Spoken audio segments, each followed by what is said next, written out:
You're not just describing your life. You're creating it every time you speak, think, or even silently narrate what's happening in the quiet theater of your mind, that voice inside your head. It's not a neutral reporter. It's not passively watching reality like a camera on a tripod, detached and impartial. No, it's a quantum architect, weaving the fabric of your tomorrow with every sentence it whispers, every assumption it repeats, every story it calls truth. Most people believe they're simply observing their circumstances, like reading a weather report. But in truth, they're collapsing infinite possibilities into lived experience, simply by how they frame what they see. This isn't philosophy. It's not metaphor, it's physics. Quantum mechanics revealed a radical truth. The observer doesn't just witness reality, they participate in its formation. At the subatomic level, particles exist as pure potential, waves of possibility, until observed. The moment awareness engages, the wave collapses. Possibility becomes actual. Your internal narrator is that observer. From the very second you wake up, before your eyes even open, it's already broadcasting. Another exhausting day. I'm never ahead. Why does this keep happening? These aren't neutral observations. They're frequency commands, sent like ripples into the quantum field. And the field responds, not with judgment, but with perfect coherence by arranging people, events, and circumstances that match your signal. You've been running inherited programs, from childhood echoes, cultural conditioning, past wounds you've mistaken for wisdom, and then you wonder why life feels like the same song on repeat. But here's the liberation. Your observer voice isn't fixed. It's not carved in stone. It's a tunable instrument, and you hold the dial. Two people can stand in the exact same room and live in entirely different worlds, not because reality is subjective, but because observation is creative. Your observer voice doesn't just color your inner world, it sculpts your outer one. I once knew someone who felt invisible at work.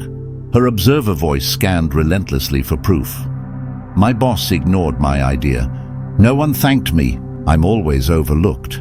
But recognition was happening. She just filtered it out. A compliment became just politeness. A shared idea became stolen, not amplified. Worse, her expectation of being unseen shaped her behavior. She spoke softly, minimized her contributions, withdrew before she could be rejected. Her observation didn't just reflect reality, it created it. Then she shifted, not by forcing fake confidence, but by gently upgrading her observation. Instead of hunting for neglect, she began noticing moments of support she'd previously missed. Instead of assuming her voice didn't matter, she asked, "How can my perspective serve this moment?" Within weeks, leadership opportunities appeared. Colleagues began seeking her input. Her supervisor named her contributions in meetings. This wasn't luck, it was quantum coherence in action. Now think of someone who always finds problems. Traffic hates me. Tech fails when I need it. People are so inconsiderate. They're not cursed. They're highly skilled at observing from a frequency of friction, and the field, ever faithful, delivers matching data. Meanwhile, someone flowing through life isn't just lucky. Their observer voice is tuned to possibility. What's this teaching me? What if this delay is redirection? What if this challenge is preparation? They hold curiosity, not certainty, and that openness creates space for solutions to emerge, for support to arrive, for synchronicity to bloom. Your observation isn't passive, it's generative. But shifting it isn't about slapping on positive thoughts or denying real pain. These patterns live deep, in your nervous system, in survival wiring. In stories you learn to keep yourself safe. Real change begins when you witness your witness, not with judgment, but with gentle curiosity. Ask, what if this pattern once protected me? What if it served me well, but no longer fits who I'm becoming? From that space of compassion, invite your observer to notice what it's been missing. Where is quiet growth happening? What support is already here, steady, subtle, faithful? What deserves recognition, even if no one else sees it? You're not denying pain, you're expanding perception. Developing quantum vision, the ability to hold both what is and what's possible, without collapsing into either. And as your awareness widens, reality reorganizes, not with fanfare, but with quiet precision. Opportunities appear, people respond differently, synchronicities multiply, because your upgraded observation sends a new signal into the field. Your nervous system receives new data, you make new choices, you emit a new frequency, and the universe, ever responsive, mirrors it back. This is where language becomes sacred. Every word carries vibration. Every phrase shapes your electromagnetic field. Instead of, "I never have enough," try, "I'm deepening my relationship with abundance in all its forms." Instead of, "I'm stuck," try, "I'm in a sacred pause, being prepared for what's next." These aren't lies, they're bridge frequencies, coherent signals that connect your current reality to your emerging potential without bypassing truth. And here's what most miss. When you upgrade your observation, you don't just shift your life, you shift the collective field. Through quantum entanglement and morphic resonance, your expanded awareness becomes available to others. You become a node of coherence in a world drowning in fear-based narratives. Every time you choose curiosity over complaint, you make that frequency more accessible, not just for yourself, but for everyone tuning in. This isn't self-help, it's consciousness evolution. So try this simple practice 3 times a day: morning, noon, evening. Pause, breathe, and observe from 3 lenses at once. First, gratitude. What's already working? What grace is present, even in the smallest detail? Second, curiosity. What is this experience inviting me to learn? Where's the hidden door I haven't noticed? Third, potential.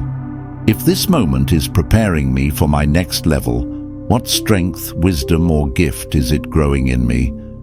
You're not denying reality. You're widening your perceptual bandwidth so you can hold both the ache and the awe, the challenge and the possibility, and watch what happens. Conversations shift. Doors open unexpectedly. People meet you differently, not because you changed them, but because you changed your signal, because you're no longer trapped in history time, repeating past patterns like a broken record. You're stepping into possibility time, where the quantum field holds infinite futures, and your observation chooses which one collapses into form. You're not bound by what was. You're tuned to what wants to be.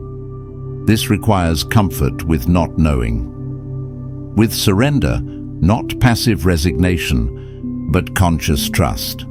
The quiet knowing that life's intelligence is far more creative, far more loving than your mind could ever orchestrate alone. Your observer voice transforms from a mechanism of control into an instrument of trust, and your personal shift becomes planetary. Service. Every conscious observation ripples outward, clearing pathways in the collective field, making awakening easier for others. So begin each day by setting your frequency. Today, I witness from curiosity, not judgment, from possibility, not pattern, from trust, not control. Throughout the day, when old narratives arise, pause, place a hand on your heart, breathe. Ask gently, how would my highest self observe this? Each night, reflect. Where did your upgraded awareness shift an outcome? Not always in grand ways, but in glances, choices, quiet openings. Don't expect fireworks.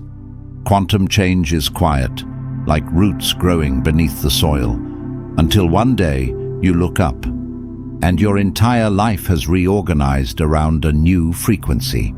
Opportunities appear that once felt impossible. Relationships transform, not through force, but through presence. Solutions emerge from places you never thought to look, because you stopped fighting reality and started dancing with it. You are not a victim of circumstance. You are consciousness observing itself with the power to choose how it sees, how it speaks, how it dreams, and that choice, it's already shaping your next moment. So choose consciously, observe expansively, create magnificently. Your next observation is already beginning. Make it one worth manifesting.